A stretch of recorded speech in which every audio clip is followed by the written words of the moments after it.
Hello बच्चों, चलिए प्रश्न को समझते हैं। 12 किलोमीटर प्रति घंटा की चाल से एक ऊंची दीवार की ओर जाती एक साइकिल पर बैठा बालक सीटी बजाता है। सीटी के प्रमुख आवृत्ति 1600 हर्ट्ज है।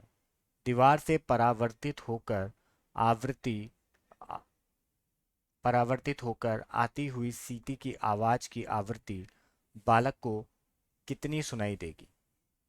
तो सबसे पहले हम यहाँ पर देखते हैं मुख्य अवधारणा।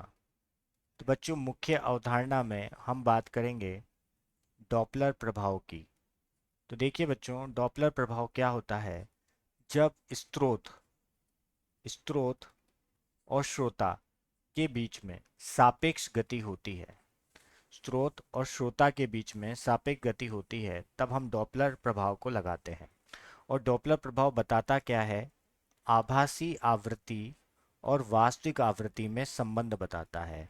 तो आभासी आवृत्ति बटे वास्तविक आवृत्ति बराबर होते हैं ध्वनि का वेग श्रोता के सापेक्ष श्रोता के सापेक्ष बटे ध्वनि का वेग स्रोत के सापेक्ष स्रोत के सापेक्ष। चलिए अब चलते हैं हम हल की तरफ। तो देखिए बच्चों, हमें क्या दिया हुआ है? हमें दिया हुआ है एक बालक है जो साइकिल से किस तरफ जा रहा है? एक दीवार की तरफ जा रहा है। ये कोई दीवार है, ठीक है। अब इस दीवार की तरफ ये जा रहा है और ये साइकिल से जा रहा है, और इसकी जो 12 किलोमीटर प्रति घंटा की रफ्तार से जा रहा है। और यहाँ पर इसके ऊपर एक, यहाँ पर कौवा बैठा हुआ है। कौवा किस में बैठा हुआ है? विराम अवस्था में, ठीक है। विराम अवस्था में कौवा बैठा हुआ है। मतलब ये क्या है हमारा? अभी इस स्थिति में, अभी ये प्रथम स्थिति है, यहाँ पर ये किसका कार्य कर रहा है? ये श्रोता का कार्य कर रहा है। और श्रोता की यहाँ पर जो चाल है वो 0 मीटर पर सेकेंड, ठीक है। अब यहाँ पर इसने क्या करी? सीटी बजाई। तो सीटी बजाएगा तो यहाँ से कुछ आवृत्ति की क्या निकलेगी? ध्वनि निकलेगी। अब वो टकरा कर वापिस से आएगी। तो ये जो आवृत्ति की ध्वनि यहाँ से जा रही है, ये तो कौन सी आवृत्ति हो गई? वास्तविक आवृत्ति हो गई, ठीक है। जो कहाँ से निकल रही है? स्रोत से निकल रही है। ये क्या है यहाँ पर? ये बालक क्या है यहाँ पर? स्रोत है, ठीक है। तो स्रोत से जो आवृत्ति निकल रही है वो तो हमें कितनी दे रखी है? वो तो हमें कितनी दे रखी है? वो हमें दे रखी है 1600 हर्ट्ज, ठीक है। तो पहले हम यहाँ पर ये देखें कि ये टकराने के बाद जब ये परावर्तित होगी तो ये यहाँ पर आभासी आवृत्ति होगी। तो पहले आभासी आवृत्ति यहाँ से निकालते हैं हम। उसके बाद हम ये देखेंगे कि टकराने के बाद किक की जो स्थिति होगी वो क्या होगी। तो पहले हम बात करते हैं यहाँ पर। देखिए, अब यहाँ पर स्रोत और श्रोता के बीच में क्या हो रही है? ये यहाँ पर क्या है? श्रोता है। श्रोता और स्रोत के बीच में यहाँ पे सापेक्ष गति हो रही है। तो हम यहाँ पर क्या लगा सकते हैं? डॉपलर प्रभाव लगा सकते हैं। तो डॉपलर प्रभाव से हम क्या कह सकते हैं? हम कह सकते हैं आभासी आवृत्ति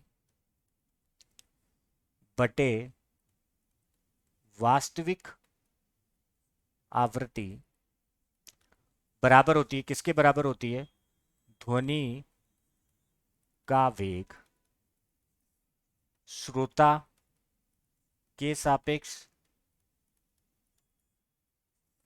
बटे ध्वनि का वेग स्रोत के सापेक्ष, ठीक है बच्चों। और यहाँ पर एक और चीज़ है जो हमें दे रखी है। वो हमें दे रखी है कि यहाँ पर जो ध्वनि का वेग है, जैसे ध्वनि का वेग दिया नहीं हुआ है, पर हवा में जो ध्वनि का वेग होता है वो 332 मीटर प्रति सेकंड हम लेकर चल रहे हैं, ठीक है। तो अगर यहाँ से देखेंगे तो इसको मीटर प्रति सेकंड में चेंज करेंगे तो 333 मीटर प्रति सेकंड हो जाएगा। 5/18 से गुणा करेंगे तो अब यहाँ पर हम लगाते हैं इसका उपयोग करते हैं। देखिए आभासी आवृत्ति को हम देखेंगे एन डैश से, ये एन हो जाएगा, ठीक है। वास्तविक आवृत्ति तो ध्वनि का वेग श्रोता के सापेक्ष, देखिए श्रोता तो यहाँ पर क्या है, विराम अवस्था में, तो v माइनस वी नॉट, ठीक है, बटे v माइनस, यहाँ पर देखेंगे तो वेग, स्रोत का वेग देखेंगे तो इस तरफ है, तो ये हमने स्रोत माना है वी एस, ठीक है, तो इसको वी एस लिख देंगे, ठीक है। अब यहाँ से हम आभासी आवृत्ति निकाल लेंगे, ठीक है। तो ये तो 332 हो गया, ये विराम अवस्था में शून्य हो गया, ये 332 हो गया ऋणात्मक, और ठीक है, और अगर आप देखोगे यहाँ पर, ठीक है, ऋणात्मक 3.33 हो जाएगा, ठीक है, और गुणा में हो जाएगा 1600 हर्ट्ज, ठीक है। जब इसको हल करेंगे हम, तो हल करने के बाद आएगा हमारा 16.21 हर्ट्ज। तो बच्चों ये क्या आया है, ये जब टकरा कर आएगी वो यहाँ पर आवृत्ति आ चुकी है, मतलब ये आभासी आवृत्ति आ चुकी है। अब इसको हम वापस से देखेंगे, देखिए बच्चों ये दीवार है अब, और ये हमारा ये बालक है, ठीक है। अब ये बालक इधर जा रहा था किससे, 3.33 मीटर प्रति सेकंड की चाल से, ठीक है। अब हमें जो प्रश्न में पूछा गया, ये दीवार है, ठीक है। अब हमें जो प्रश्न में पूछा गया है उसमें ये पूछा गया है कि यहाँ से दीवार से वो जो यहाँ से जो ध्वनि आएगी वो दीवार से टकराएगी और टकरा कर वापस आएगी ऐसे, ठीक है। अब यहाँ पर ये पहले तो क्या था, यहाँ पर अगर देखें तो अब ये बन चुका है श्रोता, हमें ये पता लगाना है श्रोता, और ये दीवार क्या बन चुकी है यहाँ पर, ये दीवार बन चुकी है यहाँ पर स्रोत, ये बन चुकी है स्रोत। तो स्रोत से अब ये एन डैश, ये आभासी जो हमने आवृत्ति निकाली है वो, ठीक है। तो अब ये श्रोता हो गया है और ये क्या हो गया है, मतलब ये हमारा श्रोता हो चुका है, और इसकी चाल दे रखी है 3.33, और दीवार का देखेंगे तो ये स्रोत हो चुका है, इस स्रोत की जो चाल दे रखी है हमें, वो हमें दे रखी है 0 मीटर प्रति सेकंड, क्योंकि दीवार तो हिलेगी नहीं वहां से, ठीक है। तो अब वापिस से हम यहाँ पर डॉपलर प्रभाव लगाएंगे, ठीक है। तो डॉपलर प्रभाव से हम वापिस से देखेंगे, तो अब हम जो आभासी, अब ये तो होगी हमारे लिए वास्तविक, ठीक है। तो डबल डैश से हम बताएंगे आभासी को बटे वास्तविक, ये तो वास्तविक हो गई अब, ठीक है।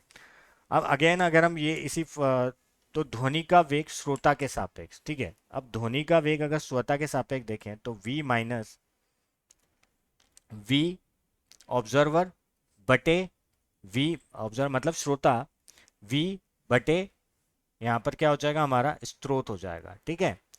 तो अगर आप यहाँ पर देखोगे तो जो यहाँ पर अगर हम देखें तो ये विपरीत दिशा में जा रहा है। अब की बार ऑब्जर्वर अगर हम देखें तो यहाँ पर जो इस पर जो ध्वनि आ रही है, जैसे अगर ये टकराकर आ रहा है, मतलब जिस आवृत्ति से यहाँ पर आ रही है, तो यहाँ पर जो इसका वेग हो जाएगा वो क्या हो जाएगा, विपरीत दिशा में हो जाएगा, मतलब हम यहाँ पर ऋणात्मक चिन्ह का उपयोग करेंगे, ठीक है। तो इसको कर देंगे, ठीक है। अब हमें क्या निकालना है, एन डबल डैश निकालना है, तो एन डबल डैश किसके बराबर हो जाएगा, वो बराबर हो जाएगा वी का मान कितना है 332 धन 3.33 बटे 332, और ये जीरो गुणा में 16.21 हो जाएगा, ठीक है। अब इसको हल कर देंगे, यहाँ से 335.33 बटे 332 गुणा 16.21, ठीक है। और यहाँ से जब हम इसको हल करेंगे तो हमारी जो आवृत्ति आएगी टकराने के बाद वो आएगी 1632.42 हर्ट्ज, ठीक है। और यही हमारे प्रश्न का, इस प्रश्न का उपयुक्त उत्तर होगा। मैं आशा करता हूँ आप लोगों को समझ आया होगा। धन्यवाद।